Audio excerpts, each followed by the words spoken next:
Hello everyone, it's Monday and here with you today again another episode of 5TS Laboratory Speak Up vlog, and here with me today Shane Wyatt.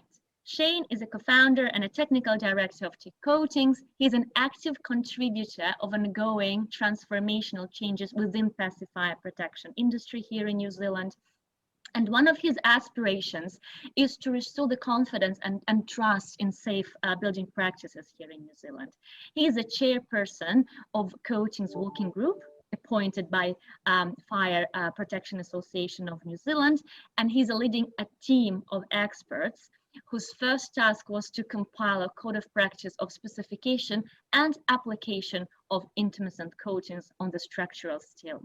One of the Shane's responsibilities within TechCoatings is overseeing their extensive testing regime with CSIRO, bronze, and most recently with 5TS Laboratory. Shane has a unique in-depth understanding of intumescent paint, and currently he is focusing on developing a tailored solution for non-ferrous fire separating element in the existing buildings. Shane, thank you for joining me today. It's my pleasure, Anna. Thank you for inviting me along. So Shane, my first question is about your solution. So what is it? What are you offering to the market? And what's your value proposition? What's special about your solution? We've just recently brought to market in the past couple of months a new Intumescent coating system called IntuGuard. IntuGuard is based on FBR 100, which is TechCoatings Intumescent coating, which we have spent the last 3.5 years testing on locally sourced materials constructed to our local standards. So for timber frame floors and walls, that's NZS 3604. We have made a partnership with a company called Paint Plus. They supply a coating called MediGuard. MediGuard was formulated especially for the medical sector here in New Zealand, or more specifically for the Waitakere District Health Board. FBR 100 with MediGuard is, we believe, New Zealand's only tested and endorsed system for upgrading fire separating elements in existing buildings.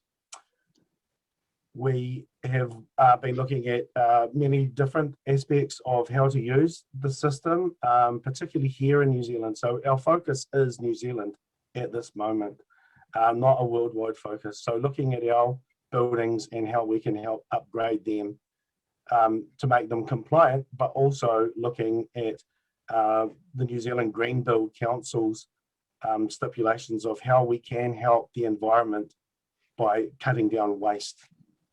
Right, this is an amazing aspiration. Well done, guys.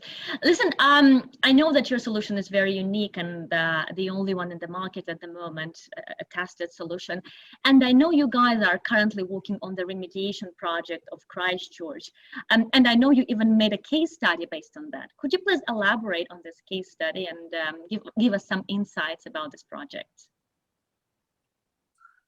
Yeah, sure. 2011 was a bad year, and Christchurch got hit by a debilitating earthquake. This has set Canterbury District Health Board back years and years and years and years.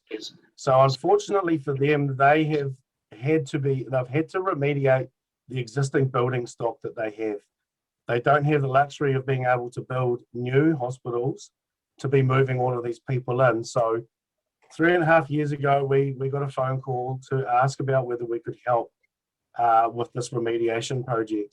Now, any remedial action inside a hospital needs to ensure the hospital continues to meet the immediate health needs of the community. For this, they needed something that was able to be done entirely on site, was low VOC, that could be signed off by infection control, and we fit the bill. So we've started down there by looking or comprehending what it was that they really needed. We also looked at the complexity of what we were looking at. So not only were we looking at just upgrading fire separating elements such as emergency, we were also looking at the core of the building, riser shafts and elevator shafts. So the complexity of being able to get in and remediate in those tight spaces meant that we really had to look at whether the system could be used in conjunction with different types of passive fire stopping. The services within inside these confined spaces, as I said, were tight. Older buildings also have centralized systems, so it's not like we can just turn off air conditioning to one part of the building. You need to turn off air conditioning to the entire building. So with our system, we didn't need too many services to be terminated, so that the fire separating walls, or firewalls as people like to call it, would need to be put back in. So we've looked at that. As I said, we've tested and we've actually led to quite a bit of testing with FTS, fire test services. As far back as 2019, we ran a full-scale 4x3 metre test at Fire Test Services there, looking at whether we needed to paint before or after passive fire stopping was done. Another complexity question was, what happens if you glue lino to the wall, or you install banister brackets or dado rails? To the very final test that we ran, which was only a few weeks ago at FTS, which was, what happens if you overline it with plywood? When the plywood burns away, will the paint still expand and do its job? And the answer to that is yes, it does. So I see you have a quite robust testing program with Fire Test Laboratory, surely. So what does it give to you, all of this testing? So how does it help you and your solution, I mean, yeah, in developing your solution? I think, yeah, I think that's a very good question.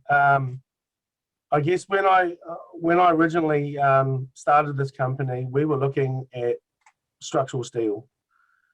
So my partners in the United States deal a lot with structural steel.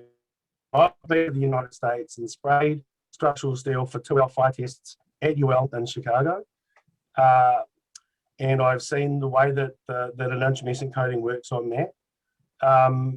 It's been my pleasure to do a lot of testing at Fire Test Services with Andy and Alex. And I have been lucky enough to put my coating on many different substrates, and it reacts differently on every substrate that we've ever tested on, be fibre cement sheet or 13mm standard plasterboard, concrete for tunnel testing, or CLT, which is my next big thing.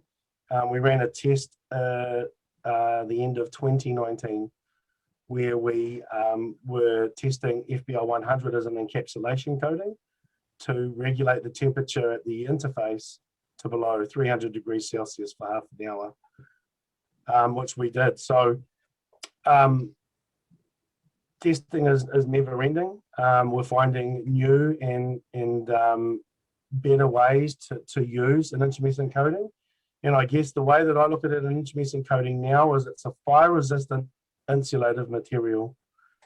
In a liquid form, it's passive fire protection, and we can apply it to any substrate that needs insulation. So for structural steel, we apply a certain thickness to keep it below its failure point, be it 550 degrees Celsius or above, or to timber, being 300 degrees Celsius, depending on which standard that you look at. Right, a lot of technicalities here. Shane, listen, the next question, and probably the last one. So how do you envision your further development path? So what's the plan? So what are you planning on? As a company, we're really focusing on sustainability, and environmental choice is one of the things that we're looking at. And so based on that, we're looking at bringing new and innovative products to market in conjunction with other companies and products that are coming in. So my number one thing that I really, really enjoy at the moment is engineered wood products, or EWPs, such as PLT and CLT. So we, as I said, we looked at the Auckland City Mission project and we ran some tests at FTS to see whether FBL 100 could be used there. And the results from that were positive. Mm-hmm. But no use in building in timber if you can't see it. So currently on our desk at the moment is we are developing a clear coat to fulfill the specific requirements that I believe encapsulation is. So not necessarily adding to a fire resistance rating or actually offering an encapsulation rating so that people can feel comfortable with leaving exposed timber inside CLT or PLT buildings. That's quite exciting. I know that people always are very much inclined to see the timber since they have it, right? The building is built from mass timber, so that would be a great strategy to go forward with your product. Look, thank you so much for accepting my interview invitation. Thanks a lot for being with us today, and have a great day. Bye, Shane. Awesome. Thank you very much, Anna. Have a nice day. Talk to you soon.